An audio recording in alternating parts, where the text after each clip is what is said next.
Money laundering এর অভিযোগে চাঁদপুর 2 আসনে বিএনপি মনোনীত প্রার্থী জালাল উদ্দিনের ব্যাংক অ্যাকাউন্ট জব্দ এবং বিদেশ যাত্রায় নিষেধাজ্ঞা আরোপ করা হয়েছে। দুদকের আবেদনে মহানগর সিনিয়র স্পেশাল জজ আব্দুল্লাহ আল মামুনের আদালত এই আদেশ দেন। বাংলাদেশ ব্যাংকের ফিনান্সিয়াল ইন্টেলিজেন্স ইউনিটের আবেদনের পরিপ্রেক্ষিতে মামলাটি তদন্ত করছে পুলিশের বিশেষায়িত ক্রাইম টিম এবং দুর্নীতি দমন কমিশন।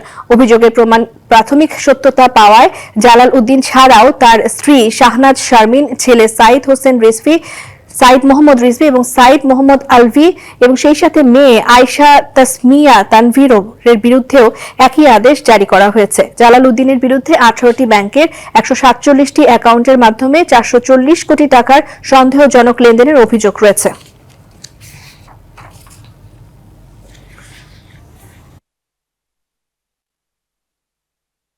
অভিযোগ সংশ্লিষ্ট জনাব জালাল উদ্দিন সপরিবারে বিদেশে পালিয়ে যাওয়ার সম্ভাবনা রয়েছে। এই কারণে তাদের বিদেশ যাত্রায় নিষেধাজ্ঞার জন্য আবেদন করা হয়েছিল। সেই আবেদনের প্রেক্ষিতে বিজ্ঞ আদালত থেকে দেশ ত্যাগের নিষেধাজ্ঞা জারি করা হয়েছে।